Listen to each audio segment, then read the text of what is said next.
Indulge in all your holiday faves this season, knowing you're getting the good stuff your body craves with Kachava's all-in-one nutrition shake. It's your post-holiday recovery kit with 25 grams of protein, 6 grams of fiber, greens, adaptogens, and so much more. And it actually tastes delicious. With 6 indulgent flavors to choose from, it's easy to make a superfood-packed shake. From chocolate, vanilla, and chai to matcha, coconut acai, and strawberry, you can even savor the season with their limited edition chocolate mint. There are endless ways to personalize your cachava, whether you prefer it straight up or enjoy adding fruit, peanut butter, nut milk, or even iced coffee. With every 2 scoops of cachava, you're getting the highest quality ingredients. No fillers, no nonsense. Holiday nutrition has never been this easy or delicious. Go to kachava.com and use code MINT for 15% off. That's Kachava, KACHAVA.com, and use code MINT. Welcome to the Knack for Business podcast. Get more details and opportunities from our website, knackforbusiness.com. From an audience perspective, why do your sales conversations feel like they're going nowhere? And even when you know you have a great product? That's exactly what Paul will talk about. How asking the right questions creates emotional connection, builds instant trust, and leads to more confident sales conversations. Our guest today is Paul Kirsch from the Boss Academy. Paul is the driving force behind the Academy, a thriving platform created to empower entrepreneurs with business ownership success strategies. A top-performing sales leader turned founder and podcast host, Paul built Boss Academy Radio into a top 10 business podcast, using it as a springboard to launch a full-scale entrepreneurial accelerator. As a seasoned sales coach, Paul believes every buying decision is emotional, and through his signature Askology method, he helps leaders connect deeply with their audience to boost trust and drive results. He's also the founder of Winning Press Release and CEO of Paul Kirsch Consulting, guiding clients to align their messaging with what really moves people. With a background that includes 10 years at Gallup, numerous leadership awards, and a lifetime of mentoring and volunteerism, Paul brings experience, insight, and heart to every venture he leads. He also hosted a top 10 business podcast, Boss Academy. Paul, absolute pleasure seeing you again, and welcome to the Knack for Business podcast. Do you have a favorite quote or saying, sir? Man, I've got a few. One that I think comes up a lot is there's a great line from Jerry Maguire. It's not show friends, it's show business. And even though we're going to talk about emotionally connecting with people, the importance of it, if you're a business owner, a business leader, a salesperson, you need to find ways of driving your business forward. Sometimes we get so bogged down by the wrong message. So I love that idea of it's not show friends, it's show business. We can be friends, but let's focus on the business. Start me with Boss Academy. I just love the name. Tell me a story. Yeah, so in 2014, I had a unique opportunity. I was at a networking event hosted by a fairly large internet-based company that does hosting and support. They were hosting summits around the country, and I got invited. I almost didn't go, but I went. During the Q&A, the speaker had kind of talked over the head of a lot of the audience members. There was a lot of small business owners in there, and she was brilliant, but she didn't know how to speak to her audience. And so during the Q&A, I actually was able to help a couple of people that had asked questions, provide some clarification. Next thing I know, it was really odd, but people in the audience started asking me questions. And the speaker was gracious and she said, "Oh, we love this. This is what we do." And she turned it over to me. And afterwards, people are coming up handing me business cards. It was very flattering. This woman approached me, who was the general manager of a radio station over in Dallas. And she said, "Would you ever consider coming on one of our local shows as a guest?" I loved what you had to say. I said, "I'd love it." So I give her my card. A week later, she calls me. She says, "Listen, we actually have a new program, and I've got a drive time show on Monday that I'd love to have you host instead of just having you on as a guest." At the time, I was like, wow, this is great. I mean, I've actually wanted to start a show. And I said, "I've got this idea for this concept called Boss Academy." And Boss stood for Business Ownership Success Strategies. I thought it would be a great show to help give business owners and entrepreneurs some strategies for success. And that's what the foundation of the show was. So I kind of fell into it. It may not have ever happened on its own, but that chance meeting ended up giving me a live radio show that I hosted for Over a year before deciding to move to podcasting, my clients weren't really in the Dallas area. They were on the coast, New York, California, places. I thought podcasting had a better chance. And that's how Boss Academy actually began, as a radio show, later a top 10 podcast. And today it's an online mastermind community. So thank you, Wade. Asking questions is a key critical component for sales and pitching. So why? I always think back to what we consider primal triggers. There's a lot of things that are primal triggers, those things that trigger us emotionally.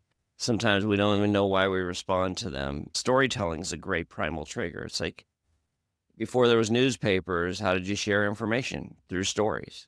But another one, a critical piece, is asking questions. If you're in a conference room and everybody's not paying attention to the speaker, and all of a sudden the speaker asks a question, everybody stops and perks up. Questions capture attention. They allow us to get the other person talking and get them engaged. And they allow us to uncover information, or maybe even tap into information we already know that they're going to say, but allows us to speak about our products in a way that allows us to serve them better. So questions, they just are a powerful way of capturing attention. I think I could guess, but why don't you tell me about Askology? Yeah, so I'll share a quick story as much as I can make it quick. But years ago, I had an amazing sales leader that I worked with. He was a mentor, a great guide. And I got into sales thinking, I like to talk. I can talk my way into situations, right? But I learned that if I asked really powerful questions, that I could get the other person talking, get them engaged. The more they talked, the more they liked me, which was an odd thing. I thought, well, gosh, that's the opposite of how I think it should work, but that's exactly how it worked. So I had this opportunity with this company in California, in LA, that was massive. And I was working in the market research industry at the time. This was a multi-million-dollar opportunity. And I knew that if I could uncover where they were doing some of their project work, we would have a chance of coming up with a strategy and a plan to take some of that work away. The woman I was working with was tough. She never gave up anything, but I knew that if I could get in front of her and ask her the right questions, it would work. I was with my manager at the time. He came out to visit me and we were going on this trip together. Got in that meeting and I learned two powerful lessons that day, Wayne. Not only did I learn the power of questions, but also there was another valuable lesson. The opportunity came up to ask her the questions that I had planned, and it went exactly as I'd hoped. Probably even better than I hoped. And afterwards, I'm in the parking lot talking to my boss, and I said, what a great meeting. He goes, let me ask you a question. When you had the opportunity to ask her that question and uncover where she's doing that work, what'd she say? I said, that's the one thing that's interesting. I asked her that question, and she didn't really answer it, but we still got some good information. He goes, no, let me stop you. He goes, she answered it, but you were too busy thinking about the next thing you were going to say. And you didn't bother even listening to what she said. And in that moment, Wayne, I realized not only are questions one of the most powerful things that we can leverage as a salesperson, but that active listening, right? And over the years, I really put those two lessons to use throughout my sales career. And I started to figure out, okay, are there certain types of questions that are more valuable than others? Obviously, we want to ask open-ended questions as much as possible. Closed-ended questions can be trap questions. It doesn't mean you don't ever ask yes/no questions, but if you ask the wrong yes/no question, like if you say, hey, are you happy with your current supplier? And they say yes, well, where do you go from there? You've kind of lost them, and they're actually tuning out from you. So I started to narrow it down to 4 different question types, which I can share that now. I'll just go ahead and tell you what the 4 question types are. The question types are leading questions, are those questions that we might already know what they're going to say. We ask them a question that's kind of strategic. They're probably going to say this. And if they say this, this is how I'm going to respond.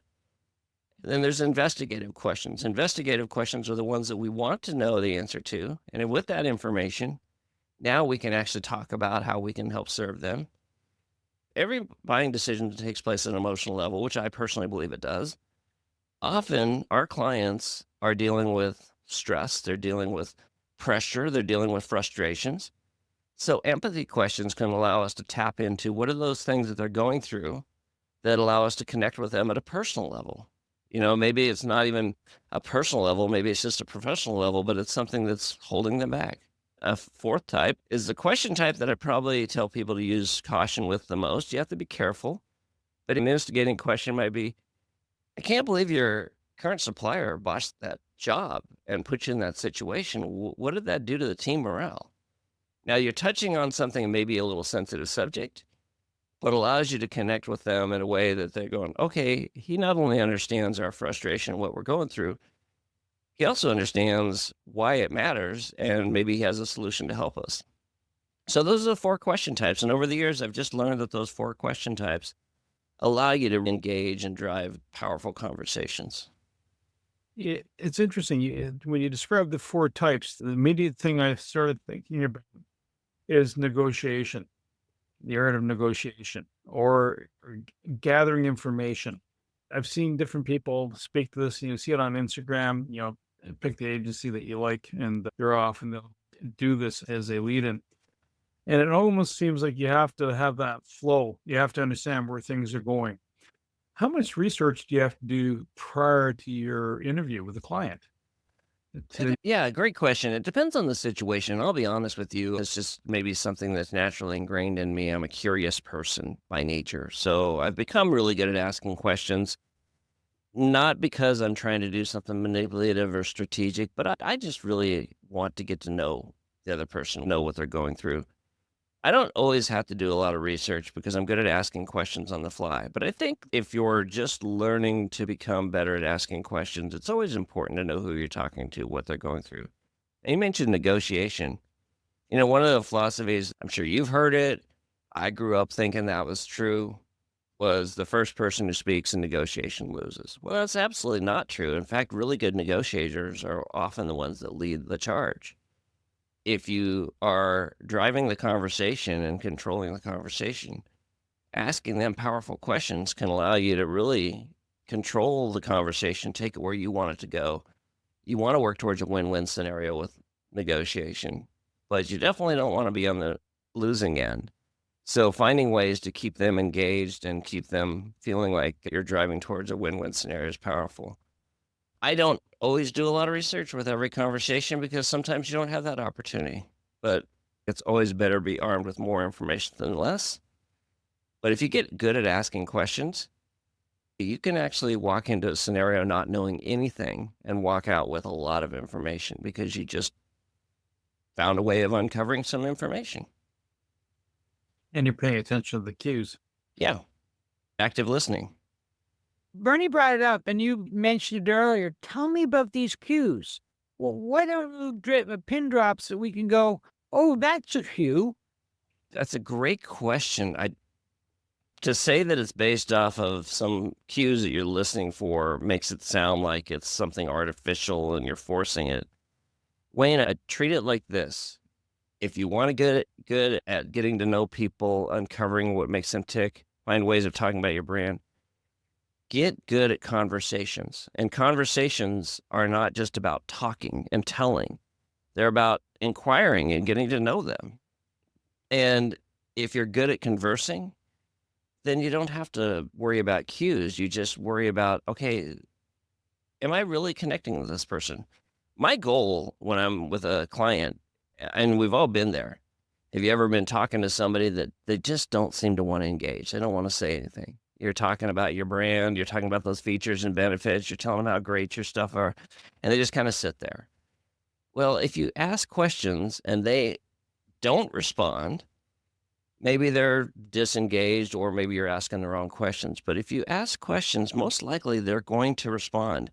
It's kind of like the idea of creating a little bit of momentum. When I coach salespeople, I talk about 5-minute jump starts.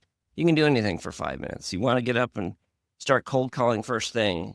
That first call you make is hard. But once you've done it for a couple of minutes, it's easier to create that momentum. And I think it's true with conversations with difficult clients. You get them talking a little bit, then all of a sudden they're going to open up. I've had situations with somebody who seems so dismissive and so disinterested. By the end of the call, we're like buddies. It's because you get them engaged and talking.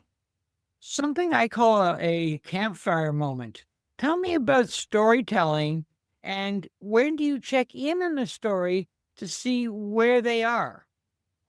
It's a great point about storytelling. Years ago, I had an uncle that I always thought he was one of the most interesting people. He always walked into a room and seemed to make friends so easily. He never forgot a name. I talked about that sales manager that was a great mentor. He always said, "Oh, notice everything." To this day, if I see somebody wearing a name tag, I refer to them by their name as much as I can.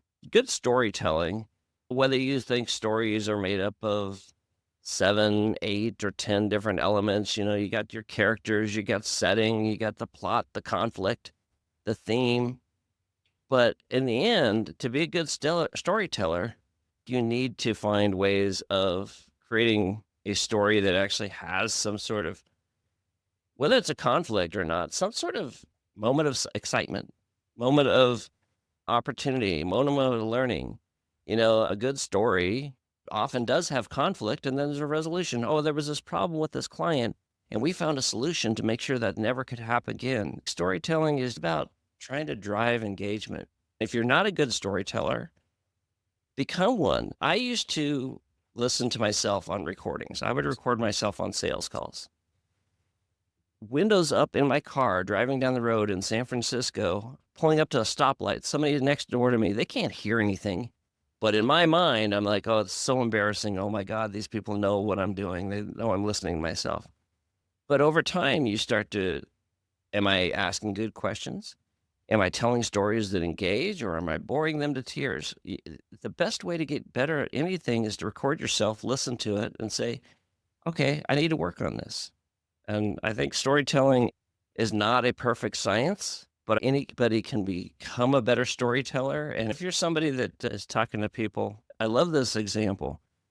One of my members of Boss Academy, and he's also one of our sponsors, he's a body language expert, also a market researcher, but he taught us some training on body language. When I first met him, I was going through this situation where I guess, Wayne, I was starting to feel like really insecure on a lot of conversations. I'd be talking to somebody, I'd see them tilt their head to the side. Sometimes they'd even have a smile on their face. And I'm thinking, oh my God, I'm boring this person to tears. I get really self-conscious about it. I was talking to David about this. He says, no, Paul, he goes, that's what you want. He says, when they tilt their head to the side and put a smile on, that's when you know you've got their attention. It changed everything. So when I'm talking to somebody and I see the head tilt to the side, I know that I'm really engaging with this person. Little things like that make a huge difference. And they put you in a place where you feel much more confident and want to do more of it.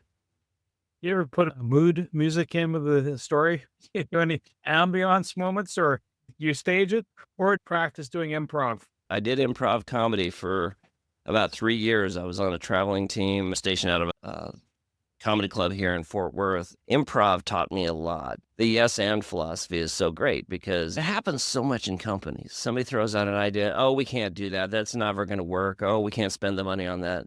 Whereas yes and in the improv world is the idea that somebody says, hey, what if we created this new report? Hey, that's a great idea. And what if we did this? Everyone feels like they're a part of something. So improv taught me a lot. But no, I'm not somebody who's ever staged anything. I am more organic. Do I prepare? Sure. Do I build presentations sometimes where I put a lot of thought into it? Absolutely. But if I'm talking to somebody and I'm telling a story, hopefully it's something that flows organically, because that's the natural connection. If it's forced, then people disconnect and they feel like you're artificial or untrustworthy. I think organic is real. You ever do stage acting? Well, I went in high school. Never did that, but I did do quite a few improv comedy shows, which I guess is kind of similar to stage acting without a script. You work with Askology to develop team dynamics? Askology is a great tool in a team setting. I have several exercises that are designed to be interactive for teams. I'm a fan of role playing and sales training and coaching because it's the closest you can get to a real life setting without being in a real life setting. Within Askology, there are several modules that are best used in a group setting. They can be done as solos, but they're really powerful when you get other people involved, play off of each other and learn from each other. I did remember doing a role playing one time inside a hospital setting, and it was management training, nurse manager, and I had to play the role of a staff member who was resistant I guess I got into it a little too good because she was responding to me as if I was her employee. And all of a sudden I'm looking, I'm like, I had to go, whoa, whoa, this is make believe, slow down. But you could see the engines ramping up, and I must have hit a trigger button. So I guess the key here is pay attention if you're hitting the wrong trigger buttons, the wrong emotion. That's not a selling emotion. I was selling something. It wasn't what I wanted to sell. I had a similar situation happen. I was working with this company out of Nashville, and I used to go there on a monthly basis and train their team. I was hired as a virtual sales manager. I'd come in and work with the team, and we did a lot of role playing. And one time there was this young lady who was fairly new to the company, and I put her in a real situation, something that had happened. The person paired up with her, put her in a bad spot. He was kind of aggressive and not very nice, and he was playing hard, and she really got upset. And afterwards, she goes, "That was unfair to do that to me." And she was upset. About a month later, she ran into a very similar real life situation where she had a client that was harsh to her. And she came back and told us on the meeting, she goes, "I would have never been ready for that had it not been being put in that spot." She goes, "I was embarrassed the way I acted the day that I was in that role playing." She goes, "That was a situation that could easily happen to anybody, and I just went through it." So it's really interesting. Sometimes you do kind of get lost in the role. You're taking on that hard character, but those things happen. Sometimes that's real life. There's all kinds of myths out there if you've been around a while. Like, no business ever would need a computer. You only need 5 computers in the world. But what would you like to see entrepreneurs unlearn? That if it was true once, ain't true now.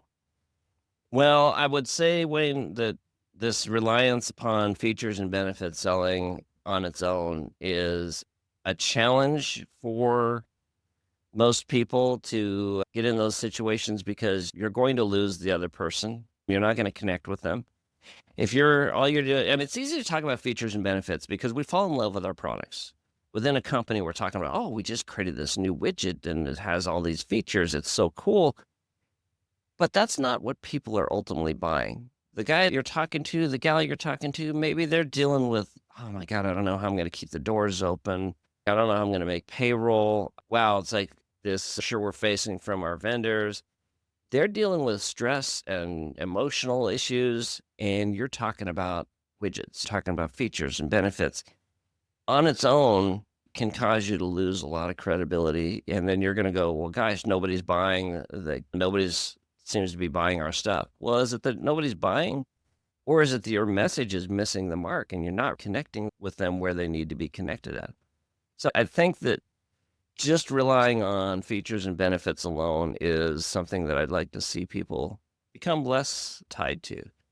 And of course, you need to talk about what your company does and the products you have, but it should be solving a problem that they have. Something that you can help me with, Paul. It's sort of 2 bookends. You don't want arrogance, and you certainly don't want pomposity, but you do like confidence. And we've seen both ditches. How do you guide them through a healthy self-confidence that doesn't flow or lead into arrogance? Well, that's once again where role playing comes into play. When you interview people, I'd say interview them with a heart and a mind of, I could see myself working with this person. I could see myself buying from this person. Because there are some personality traits that they're probably never going to break. If the guy comes across as pompous when you're putting him in a sales scenario and a role play, maybe even during the interview process, you need to think about that. Is that something I'm going to have him out in the marketplace speaking to people in a way that he's going to be alienating? But constantly developing and training your team is critical. I think so many sales leaders out there do a horrible job with that. They have weekly sales meetings, but the weekly sales meetings are going over the projects that are coming in, the numbers that they've got. Those are important things, but where's the development taking place? How are you helping people grow? You kind of hit on something. We talked about someone who's pompous and the salesperson. Do you find that in certain industries, you have to have a certain air about you? Whether and not necessarily being pompous, but you can see high-end shops. Like if you're going to a high-end dealership, where the motor vehicles can be I was going to say 100,000, but now you buy a Exactly. half ton for that much, where the price point is 500,000 and up. And there's almost like an Mhm. aloofness.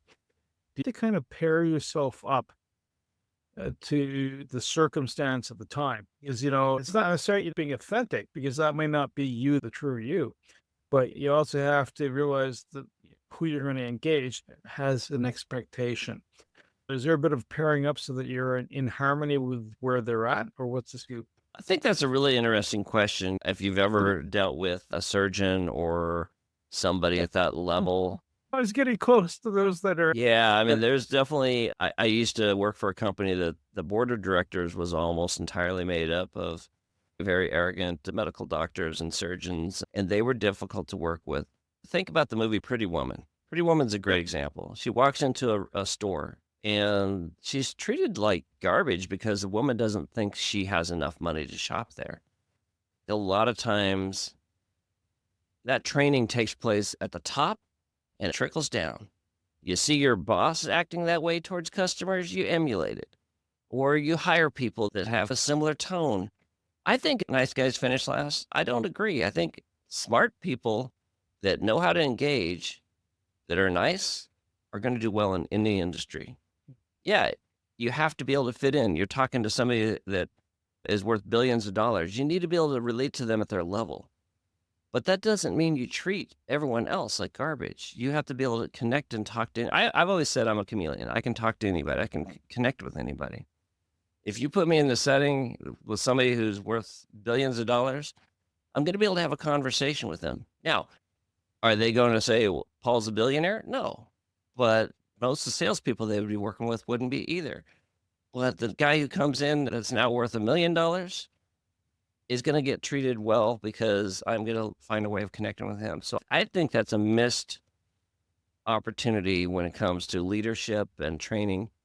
Just because you're selling a high-end product or you're dealing with high-end customers doesn't mean you need to have somebody that is going to be equally arrogant, equally pompous. You need somebody who's strong, who knows how to deal with it, because they're going to have thick skin. If I'm working in a shop that's selling a high-end product to a high-end customer, and I see people in there treating customers like they're dirt because they don't think they have enough money. Las Vegas in the United States is a perfect example.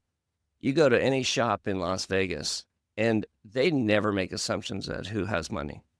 The guy coming in with torn jeans and flip-flops might be worth millions of dollars. And the person who's dressed to the nines might be the one who's struggling to get enough money out of his ATM to play a round of blackjack that night. They don't make assumptions on who they're selling to. Everyone gets treated pretty nicely in Las Vegas in the shops because of that. Everyone, if you collect high-end watches, there's a company out there that's counterfeiting that watch. One saying that I both am driven toward and pushed away from is heart-centered leadership. I know what they're striving for, but I can't help not knowing enough about them to believe them. Help me with heart-centered leadership. I'm not sure what you mean 100% by heart-centered leadership. Give me a little deeper definition on what you're referring to. One thing, and this is the good news, when we got on the internet, everything was about that self. It didn't require people. It didn't require opinions. It didn't require anything but a code. So artisans are one example. Coaches are another example where they're trying to sell something with heart. And they talk about heart-centered leadership. I want to believe them, but sometimes I feel that I'm in the middle of a bad Sunday morning sermon. Yeah, well, this is why, once again, we come back to Askology. In those situations, if you're talking to somebody that's a coach and they're trying to tell you why you should hire them versus understanding why you have a need to hire them in the first place, that's two different conversations. If you feel uncomfortable with somebody and you feel like you can't trust them, chances are you should probably follow your gut. There's a lot of people out there that mean well. They care. They're purpose-driven. But they've been taught the wrong way, Wayne, and they're sending a message that does alienate. It doesn't draw you closer to them. It doesn't make you trust them. If I get off the phone with you and feel like, that Wayne guy, I don't know if I can trust him, I'm probably not going to do business with you. And if I do, I'm going to feel uncomfortable until you prove me wrong. Whereas if you and I get off the phone and I feel like Wayne asked me some really good questions, got me talking, and now I engaged with him. Wow, I really trust Wayne. Wayne seemed to really know my business. Now, when I do business with you, I'm going to feel good about that situation until you prove me wrong. And hopefully you never will. But I don't think that we should just bow down to every sales message because they have something really good to say. It better be something that matters to me. In my journey of visiting different groups and Boss Academy being one of them, I come across some individuals, and one of your primary supporters, Brian Gregory, right? He says, "What type of persona are you? What type of business are you?" And he has a whole platform in there. It's called Amenity. And it's everything about the message, the color, and all that stuff. So does that fold into the story of when you're doing a pitch? Does that fold into, it's a high-end dealership or you're selling Twinkies? Two different spectrums, right? But you still got to sell something. You're still making a transaction. One, you hope there's a large volume, and the other, actually, you probably hope for a large volume on either end of the spectrum, but one car, maybe a quarter versus a couple 100,000 Twinkies in a quarter. Yeah. Does that matter? It That does, help? 100%. Brian has changed the way that I look at business. You mentioned Brian Gregory of Admanity. He has this 5-minute assessment called the Yes Test. Actually, he's one of our sponsors through Boss Academy. Wayne and Bernie, I can give you guys that link if you'd like to give it out to your listeners. But if you go out to admanity.com/Boss Academy, you can take the Yes Test. It's a 5-minute test, and it'll tell you what your brand archetype is. And within that information, it's going to tell you what are some of the things I need to be doing and saying to emotionally connect with my buyers? I'm a copywriter, and I will tell you, I use the Admanity products all the time. I've got a deep relationship with Brian. We've become very good friends. He's supported Boss Academy since it became a community. But the one thing I've learned from him is that it does matter. If you're an authority brand selling to a prestige brand, your message is different than what the prestige brand wants to hear. If you're, like you said, Wayne, a high-end watch seller, and I come in and I'm trying to connect with you like I'm the know-it-all, I'm the authority on watches, well, that's going to disconnect because you're going to want to be spoken to in a different way. It does matter.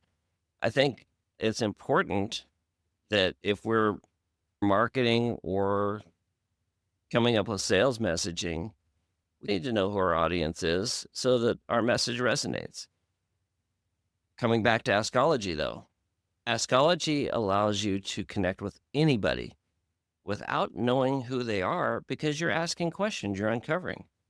Oh, so you sell AP watches. Okay, so tell me a little bit about the makeup of an AP watch. And so they start telling you about the AP watch. Well, why does that matter to your buyers?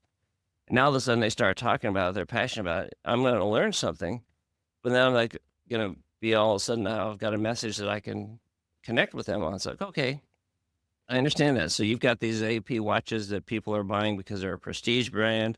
One of the issues you're facing is that people buy them and they never wear them. They put them in a vault because they're too expensive. What if I could show you a way of protecting those watches? We've got this film that can cover the watch and protect it almost like a wrap on a car. Would that be something you'd be interested in? I'm just throwing out as an example. Now all of a sudden you're connecting with them, but it only happened because you asked questions and got to know them. You don't have to be an expert in their business to provide expertise. Being of a certain age and watching old reruns, you'll wonder where the yellow went when you brush your teeth with Pepsi. You have a business called Winning Press Releases. Tell me how a press release has changed in the last 40. Yeah, winningpressrelease.com is my brand where we not only author your press release, but we distribute it. I've got a network of about 450 high authority websites. Traditional press releases still exist where you're trying to get in front of an editor at a desk who's doing news shows.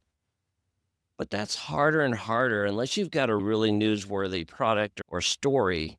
You're going to have a hard time getting an editor at CNN to pick up your story. With the winningpressrelease.com, where we will actually send out your press release using an SEO strategy where we take your keywords, we embed it in the title throughout the story, and then we can get you on page 1 of Google because the search engines love press releases.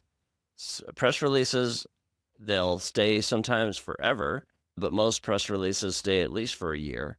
So you're getting your brand and message out there. And when people search for you, let's say that they search for Bernie Frensgoat and they are looking up something related to your show and you've done a press release on it.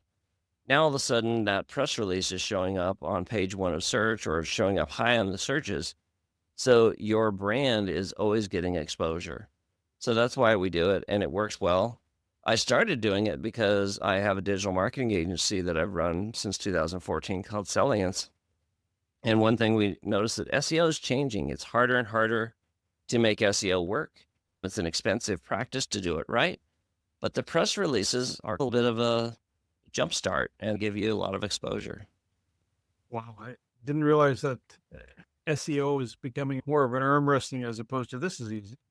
It's harder today to get SEO to work. Local SEO works better than national SEO, and Google My Business exposed a lot of people to doing local SEO. And so local SEO is still easier to rank, but getting exposure on a national level is expensive and it takes time. Most people give up. We're talking about anywhere from 90 days to 6 months of doing an SEO campaign before you see any results. And most people don't want to spend that money unless they're a larger brand. I always like to have my listeners have one takeaway they can action on. What's a small change a business owner can make today that's going to give them more selling impact?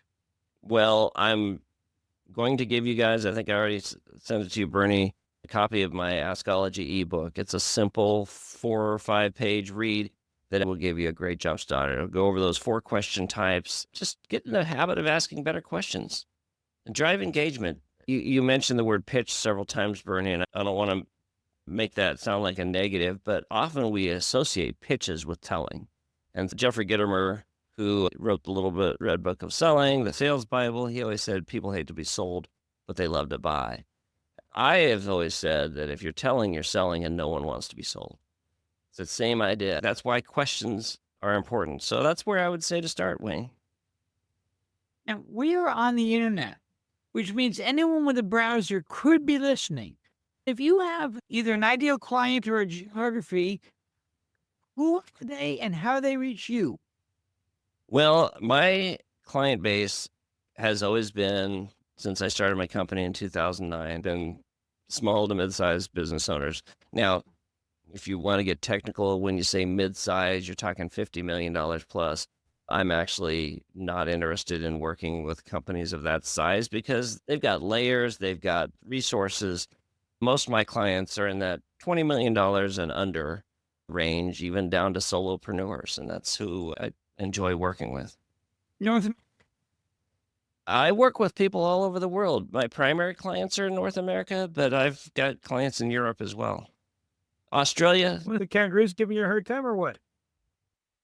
Let's just say I've got a contact in Australia and we talk maybe once every 6 months because it's the only way we can find a time that works for.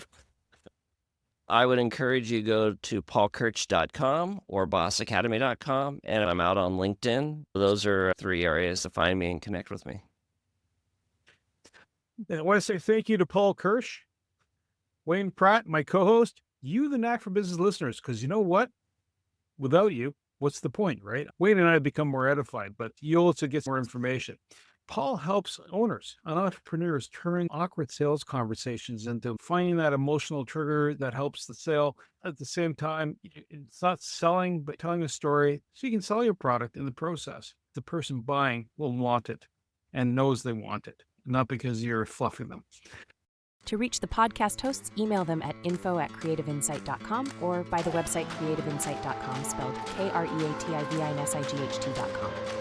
To reach Wayne at his email, wayne@motive8u.ca, or his website, motive8u.ca. If you would like to be a guest on this podcast and share your knowledge, let us know. We would also appreciate your feedback on the content or format. Check the show notes for more details.